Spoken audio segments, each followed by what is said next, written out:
Power track tractors का निर्माण सर्वोत्तम प्रदर्शन के साथ सटीक ईंधन खपत और विभिन्न स्थितियों में संचालन की सरलता को ध्यान में रखकर किया गया है। ट्रैक्टर को समस्या रहित और उच्च कार्य कुशलता देने लायक बनाए रखने के लिए जरूरी है कि ट्रैक्टर का सही प्रयोग, नियमित जांच और कंपनी द्वारा निर्धारित अंतराल पर सर्विस कराना सुनिश्चित करें।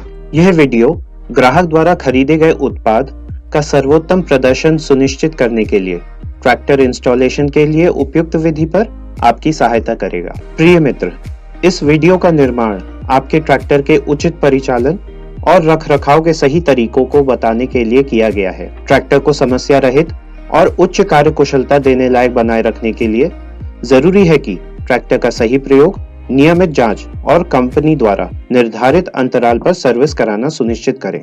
अपने ट्रैक्टर को पहचानें। कृपया अपने ट्रैक्टर की पहचान डेटा प्लेट से देखें। कृपया दिखाए गए सांकेतिक चिन्हों को समझें। आपकी सुविधा के लिए ट्रैक्टर में विभिन्न यूनिवर्सल संकेत प्रदान किए गए हैं। संकेतों को उनके अर्थ के साथ स्क्रीन पर फ्लैश किया जा रहा है। आपका पावर ट्रैक ट्रैक्टर आता है 2, 3 और 4 सिलेंडर वाले शक्तिशाली इंजन के साथ, विश्वसनीय और हेवी ड्यूटी ट्रांसमिशन जो चक्रीय भार को समान रूप से क्राउन व्हील और टेल पिनियन पर बांटता है, जो ट्रैक्टर चलते समय आने वाले अकस्मात झटकों से बचाता है और इसे बनाता है खेती और ट्रॉली कार्यों के लिए बिल्कुल उपयुक्त। इसमें है ट्रैक्टर जगत की विख्यात automatic depth and draft control ADDC hydraulics, tandem type hydraulic pump, 1500 kilogram से लेकर 2000 किलोग्राम में उपलब्ध हाइड्रोलिक लिफ्ट विभिन्न मॉडलों व वेरिएंट्स के लिए, समतल platform, heat shield guard, digital instrument cluster, side में दिया गया gear lever, hydraulic lever console, आकर्षक सिंगल बोनट। इस वीडियो के पहले भाग में आपको नियंत्रण और गेजेस से परिचय करवाएंगे। अब हम इन भागों के उपयोग और कार्य को देखेंगे और समझेंगे जो आपको अपने ट्रैक्टर से अधिकतम उत्पादन लेने में सक्षम बनाते हैं। अब आइए जानते हैं कि बाईं तरफ से ट्रैक्टर में कैसे चढ़ें। आप बाएं पैर के चरण का उपयोग करके ट्रैक्टर पर चढ़ते समय हाथ ग्रिप को पकड़ सकते हैं। पैड नायलॉन हीट शील्ड आपको गर्मी से बचाने के लिए लगाया गया है। ट्रैक्टर पर दिया गया प्लेटफॉर्म ऑपरेटर को एक आरामदायक कार्य क्षेत्र प्रदान करता है। आप ट्रैक्टर को चलाने से पहले अपनी सुविधा के अनुसार ड्राइवर की सीट निर्धारित कर सकते हैं। लीवर को ऊपर उठाएं और अपनी ऊंचाई के अनुसार सेट करने के लिए सीट को स्लाइड करें। सस्पेंशन एडजस्टमेंट अपने वजन के अनुसार किया जा सकता है। सीट के दोनों किनारों पर 2 नॉब को ढीला करने के बाद आप सीट की ऊंचाई को एडजस्ट कर सकते हैं। क्लस्टर पैनल में ये भाग होते हैं। ईंधन गेज, यह एक महत्वपूर्ण उपकरण है जो टैंक में ईंधन की स्तर की माप बताता है। यह केवल की स्टार्ट स्विच के ऑन होने की स्थिति में ही माप बताएगा। जब ट्रैक्टर चालू स्थिति में है तो सुई को सफेद क्षेत्र में रहना चाहिए और यदि यह लाल क्षेत्र में आती है तो ईंधन टैंक को फिर से डीजल से भरें। हमेशा की स्टार्ट स्विच को ऑन रखते हुए ही ईंधन स्तर की जांच करें। वोल्ट मीटर, जो दर्शाता है सिस्टम वोल्टेज को। पानी का तापमान गेज, जो इंजन कूलेंट के तापमान को दर्शाता है, जिसमें एक संकेत सुई है। यदि इंजन के चलने के दौरान सुई गेज के लाल क्षेत्र में प्रवेश करती है तो थोड़ी देर इंजन को आइडल पर चलाएं और इंजन को बंद कर दें और कारण की जांच करें। आरपीएम मीटर, जो प्रति मिनट इंजन के रेवोल्यूशंस को दर्शाता है। Engine oil pressure warning gauge, जो इंस्ट्रूमेंट पैनल पर लाल चेतावनी प्रकाश है और कम इंजन ऑयल प्रेशर को दर्शाता है। इंजन के चालू होने के तुरंत बाद इसे बुझ जाना चाहिए। यह संकेत केवल की स्टार्ट स्विच के ऑन होने की स्थिति में ही दिखेगा। डिजिटल घंटे मीटर, जो कि ट्रैक्टर द्वारा संचालित कुल घंटों को रिकॉर्ड करता है। चेतावनी संकेत इंडिकेटर, जो यह दर्शाता है कि दाएं या बाएं हाथ की ओर संकेत सक्रिय है। पार्किंग लाइट इंडिकेटर, जो ट्रैक्टर के पार्क होने पर सक्रिय होना चाहिए। अन्य वाहनों के चालकों को चेतावनी देता है कि आपका ट्रैक्टर स्थिर है। बैटरी चार्ज इंडिकेटर, जो अल्टरनेटर आउटपुट कम होने पर चमक जाएगा। जैसे ही की को स्टार्टिंग मोटर से इंगेज करते हैं तो ये इंडिकेटर चमक जाता है और जैसे ही इंजन स्टार्ट होता है तो ये बुझ जाता है। अब हम की स्टार्ट स्विच के बारे में समझते हैं। की स्टार्ट स्विच स्टार्टिंग मोटर को सक्रिय करता है। स्टार्ट स्विच में 4 पोजीशन होते हैं। पहला पोजीशन, विद्युत उपकरण बंद। दूसरा पोजीशन, एक्सेसरीज ऑन। तीसरा पोजीशन, वार्निंग लाइट्स और उपकरण ऑन। चौथा पोजीशन, मोटर चालू।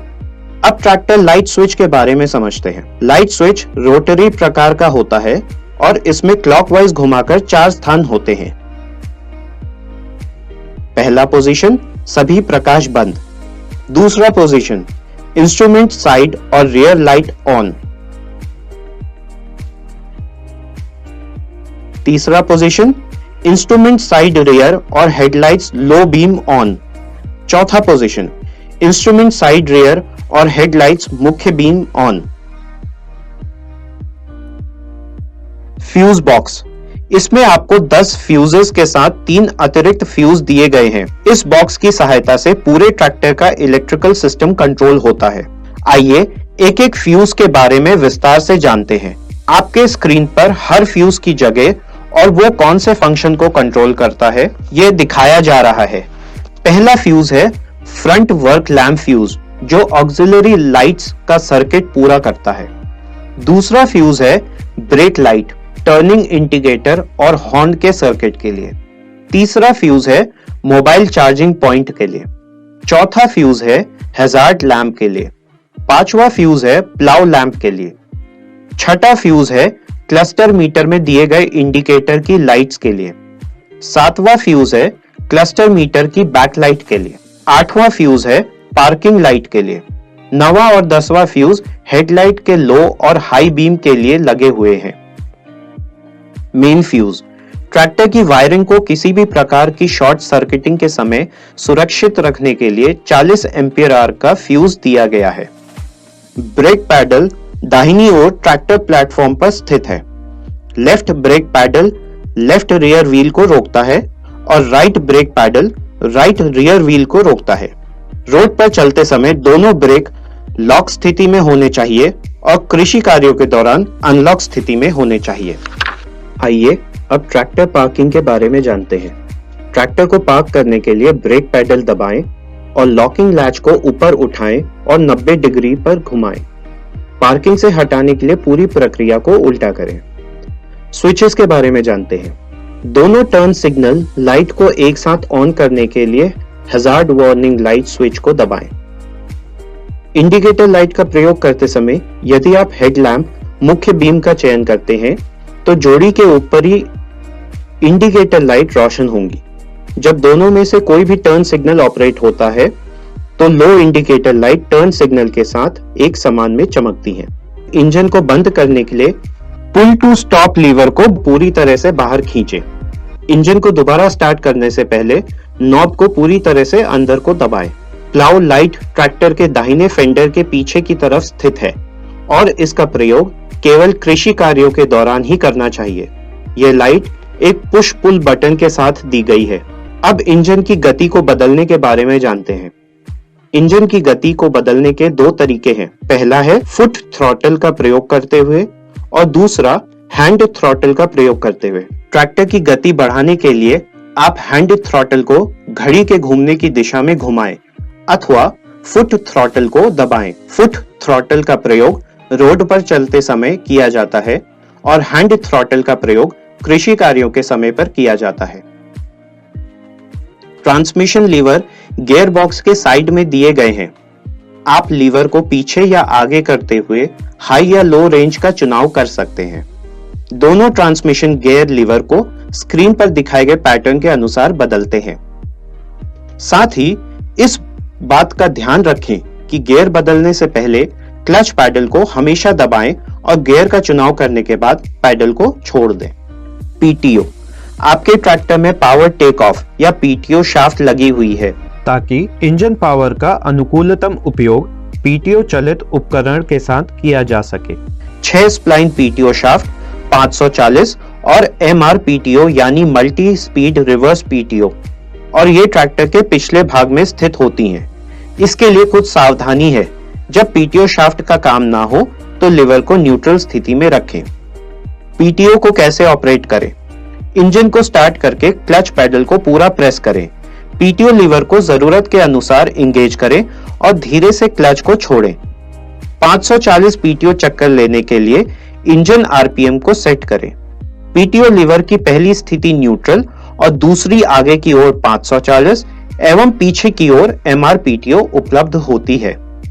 क्लच स्टॉपर, यह केवल डुअल क्लच के साथ आता है और जब पीटीओ प्रयोग में नहीं होती उस समय यह इंगेज रहता है, जैसे हॉलेज, कल्टीवेटर, सीड ड्रिल इत्यादि। क्लच स्टॉपर क्लच की लाइफ को तो बढ़ाता ही है, साथ ही साथ यह पेडल के ट्रैवल को भी कम करता है, जिससे ऑपरेटर कम थकान महसूस करता है। हाइड्रोलिक सिस्टम, आपके ट्रैक्टर में लाइव हाइड्रोलिक सिस्टम दिया गया है जो सभी परिस्थितियों में बहुत ही सटीक और सेंसिटिव कंट्रोल देता है। Automatic depth and draft control ADDC, जब हम भूमि के अंदर जाने वाले इंप्लीमेंट्स प्रयोग करते हैं तो वहां ADDC का प्रयोग होता है। इसमें मुख्य उपकरण है प्लाउज, टिलर्स और mounted harrows. Automatic depth and draft control set करने के लिए ट्रैक्टर को चलाते हुए दोनों लीवर को पूरा नीचे की तरफ कर दें। इस स्थिति में इंप्लीमेंट पूरा जमीन के अंदर चला जाता है। अब ट्रैक्टर के चलते हुए स्थिति में ड्राफ्ट लीवर को धीरे धीरे ऊपर की ओर उठाना है, जहां हमें इंप्लीमेंट की एक निश्चित गहराई मिल जाए। वहां पर ड्राफ्ट लीवर को स्थिर करके लॉक कर देना है। उसके बाद मिक्स कंट्रोल के लिए चलते हुए ट्रैक्टर को क्लच दबाते हुए रोक देना है और पोजीशन लीवर को धीरे धीरे ऊपर की ओर लेकर आना है।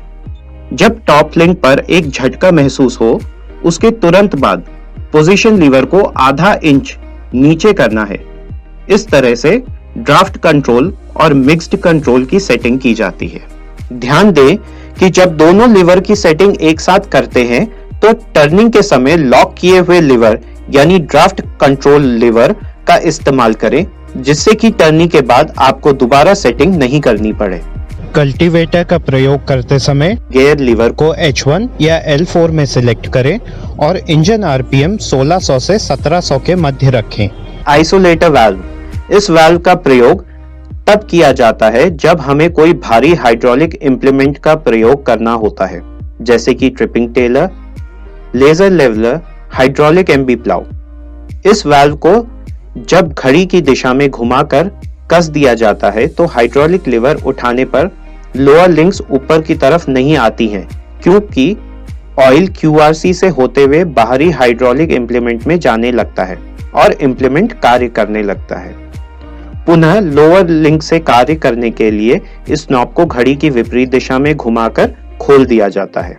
टिपिंग ट्रेलर को ऑपरेट करने के लिए आइसोलेटर वाल्व को लॉक किया जाता है। टिपिंग ट्रेलर ऑपरेशन के लिए ड्राफ्ट लीवर का प्रयोग करते हैं। अब ट्रिपिंग ट्रॉली का उपयोग करने के लिए ड्राफ्ट लीवर को धीरे धीरे ऊपर की तरफ उठाएंगे और ट्रेलर बॉडी ऊपर उठने लग जाएगी। ट्रेलर को होल्ड करने के लिए ड्राफ्ट लीवर को थोड़ा नीचे की ओर करें, जिससे कि ट्रेलर उसी जगह होल्ड हो जाएगा। अब ट्रेलर को नीचे लाने के लिए ड्राफ्ट लीवर को नीचे की ओर ले जाएं, जिससे कि ट्रेलर बॉडी नीचे आ जाएगी। यदि आपके ट्रैक्टर में ऑक्सिलरी लीवर दिया गया है तो डायरेक्ट इसकी मदद से टिपिंग ट्रेलर को ऊपर या नीचे कर सकते हैं। यह ऑक्सिलरी लीवर है जिसकी सहायता से आप सिंगल एक्टिंग और डबल एक्टिंग दोनों ही प्रकार के इम्प्लीमेंट्स के साथ कार्य कर सकते हैं। ऐसे इम्प्लीमेंट्स जो हाइड्रोलिकली कंट्रोल होते हैं और सिंगल या डबल ऑप्शन के साथ होते हैं, तो आप इस लीवर के माध्यम से उन दोनों को इस्तेमाल कर सकते हैं। डबल एक्टिंग इम्प्लीमेंट्स के लिए ये लीवर आगे और पीछे दोनों तरफ काम करेगा और सिंगल एक्टिंग इम्प्लीमेंट्स के लिए ये लीवर एक तरफ ही कार्य करेगा और दूसरी तरफ न्यूट्रल रहेगा। इस नॉब की सहायता से आप लीवर को सिंगल या डबल एक्टिंग मोड में कन्वर्ट कर सकते हैं। जब नॉब को पूरा घड़ी की दिशा में घुमाया जाता है तो ये डबल एक्टिंग मोड में बदल जाता है और जब ये नॉब को घड़ी की विपरीत दिशा में घुमाया जाता है तो ये सिंगल मोड में कन्वर्ट हो जाता है। QRC coupler. इस कपलर की सहायता से आप बहुत ही आसानी से सिंगल और डबल एक्टिंग इम्प्लीमेंट्स को जोड़कर ऑपरेट कर सकते हैं।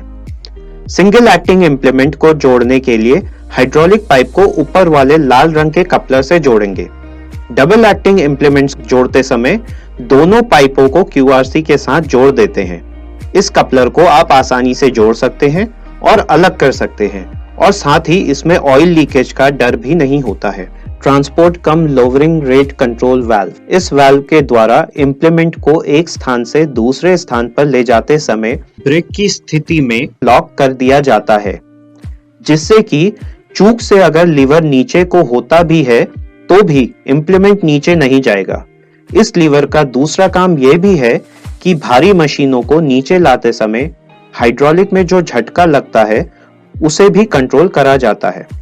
इस वाल्व को जब 90 डिग्री से क्लच की ओर घुमा कर लाते हैं तो उस स्थिति में इम्प्लीमेंट के नीचे आने की गति नियंत्रित करी जा सकती है। Top link sensing TLS integrated hydraulics.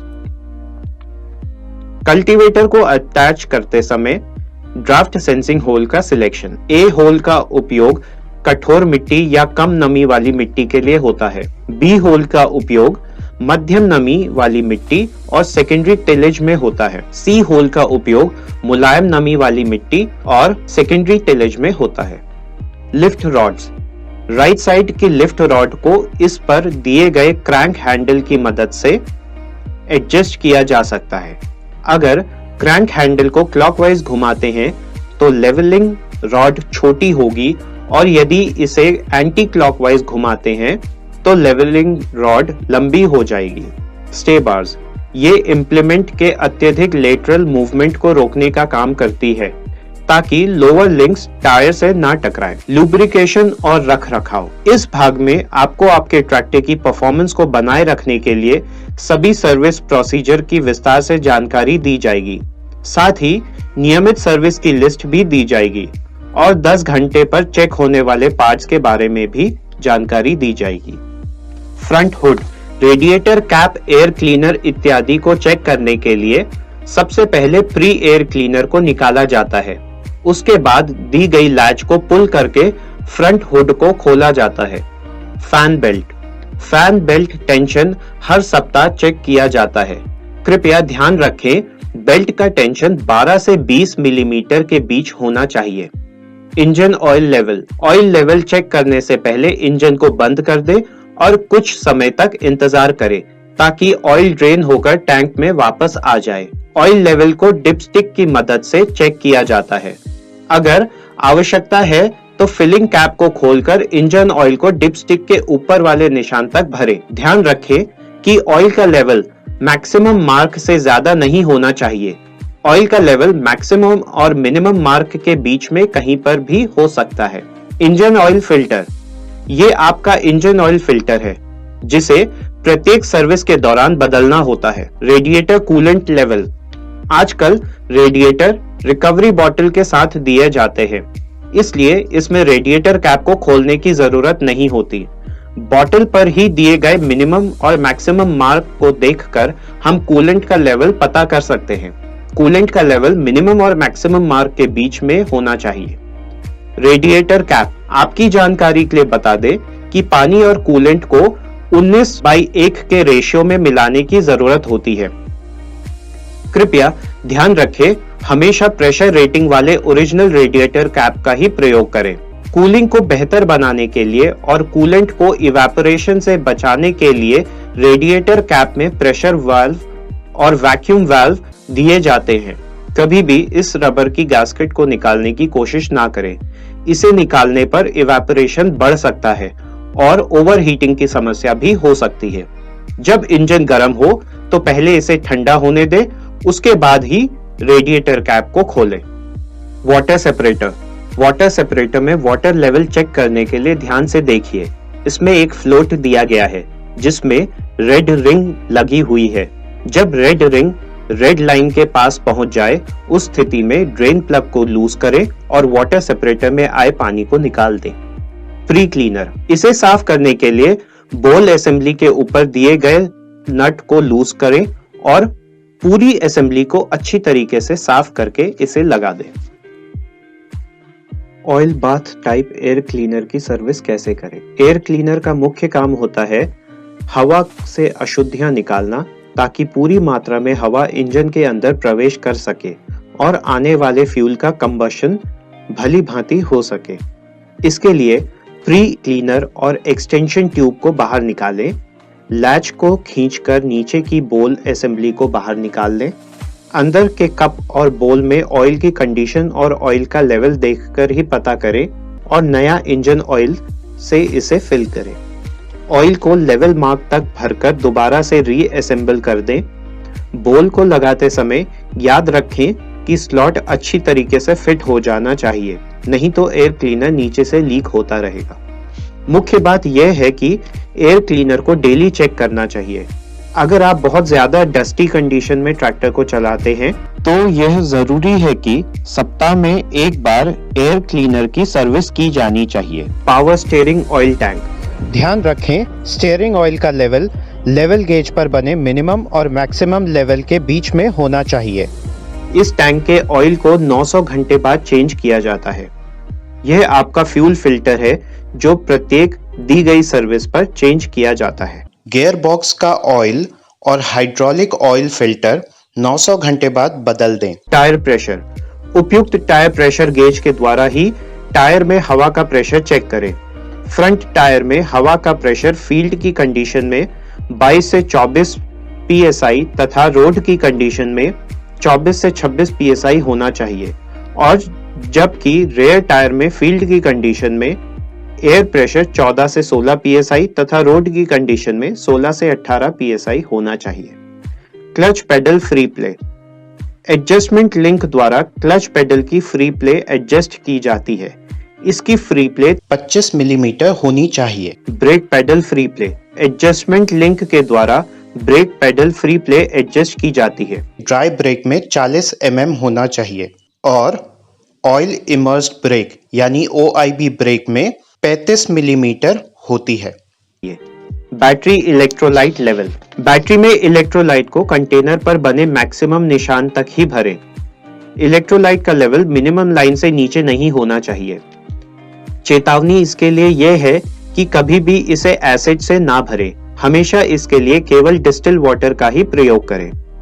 प्रत्येक 50 घंटे या फिर वीकली नीचे दिए गए सभी पॉइंट्स में ग्रीस लगाएं, और अगर वेटलैंड कंडीशन है तो डेली ग्रीस लगाएं।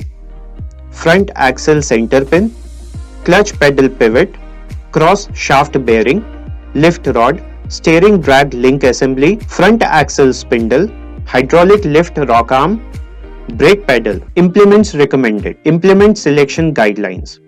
इम्प्लीमेंट का साइज और प्रयोग मिट्टी के नेचर, मॉइस्चर कंटेंट, इम्प्लीमेंट की गहराई, ट्रैक्टर की कंडीशन जैसे टायर प्रेशर, बैलेंस पर निर्भर होता है। नीचे कुछ सुझाव दिए गए हैं जो आपके ट्रैक्टर के लिए उपयुक्त इम्प्लीमेंट का चुनाव करने में मदद करेंगे, जैसे 2 bottom MB plough, 2 furrow disc plough, 11 और 13 tine cultivator, 16 disc offset harrow या माउंटेड हैरो, रोटावेटर 5 और 6 फीट या 36 और 42 blade, haulage, post hole digger, planter, harvester, thresher, baler. कृपया अपने स्टीयरिंग के पास लगे स्पीड चार्ट को जरूर फॉलो करें। किसी भी इम्प्लीमेंट को दी गई विधि से ट्रैक्टर के साथ अटैच करें। लोअर लिंक के हिच पॉइंट को इम्प्लीमेंट के हिच पॉइंट्स के साथ सही तरीके से मिलाएं और हिच पिन को लगाकर लिंच पिन से लॉक कर दें। सबसे पहले हमेशा ही लेफ्ट लिंक को पहले लगाएं और फिर राइट लिंक को, और सबसे बाद में टॉप लिंक को, क्योंकि राइट लिंक में हाई एडजस्टमेंट की सुविधा दी गई होती है। टॉप लिंक तब तक छोटा या बड़ा करें जब तक कि पिन, मास्ट और टॉप लिंक सही तरीके से ना लगे। शुरुआत में साधारणतः टॉप लिंक की लंबाई 27 इंचेस यानी 685 मिलीमीटर रखें। इम्प्लीमेंट को निकालने के लिए इम्प्लीमेंट जोड़ने की विधि को उल्टा दोहराएं। दिए टिप्स से आप इम्प्लीमेंट को आसानी और सुरक्षात्मक तरीके से लगा और निकाल सकते हैं। ध्यान दें, इम्प्लीमेंट की ऑपरेटिंग कंडीशन में टॉप लिंक जमीन के समांतर स्थिति में होगी। केयर डिवाइस, ये है केयर डिवाइस जो पावर ट्रैक ब्रांड के सभी मॉडल्स पर उपलब्ध है। इस डिवाइस के माध्यम से ग्राहक 24/7 कंपनी से सीधे जुड़ सकता है।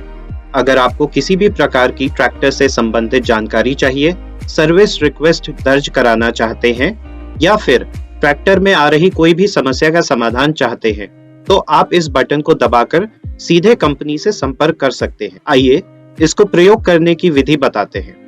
यह है बटन जिसको आपको 10 सेकंड तक दबाए रखना है और एक लंबी बीप की आवाज आने के बाद इसको छोड़ देना है। 2 मिनट के बाद इस केयर डिवाइस पर सीधे कंपनी से कॉल आएगा जो आपकी समस्या को सुनकर और समझकर उसका समाधान करेगा। अगर किन्हीं कारणवश कॉल सेंटर केयर डिवाइस पर कॉल नहीं कर पाता है तो तुरंत कंपनी आपके रजिस्टर्ड मोबाइल नंबर पर आपसे संपर्क करेगी। हम आशा करते हैं कि आप अपने पावर ट्रैक यूरो के साथ बेहतर परिचालन अनुभव करेंगे। साथ ही हमें यकीन है कि यह ट्रैक्टर आपकी उत्पादकता बढ़ाकर समृद्धि की राह मजबूत करेगा। आपको याद दिला दें कि पावर ट्रैक डिस्ट्रीब्यूटर या डीलर आपके ट्रैक्टर की सर्विस करके उसे बेहतर कर सकते हैं, लेकिन आपको भी अपने ट्रैक्टर का बेहतर ख्याल रखना होगा। एक महत्वपूर्ण सूचना आपके ट्रैक्टर की सर्विस के बारे में। कृपया इस बात का ध्यान रखें कि ट्रैक्टर की सर्विस केवल अधिकृत वर्कशॉप से ही कराएं। अधिकृत वर्कशॉप के अलावा बाहर से कोई भी मरम्मत या सर्विस करने पर ट्रैक्टर की वारंटी मान्य नहीं होगी। केवल ओरिजिनल पावर ट्रैक के ही पार्ट्स का प्रयोग करें। अगर आप ऐसा नहीं करते हैं तो आप अपने ट्रैक्टर को बहुत बड़ी रिस्क में डाल रहे हैं। साथ ही पार्ट्स के ठीक से काम ना करने की भी समस्या हो सकती है। काम पर जाने से पहले कृपया इस वीडियो को ध्यानपूर्वक जरूर देखें।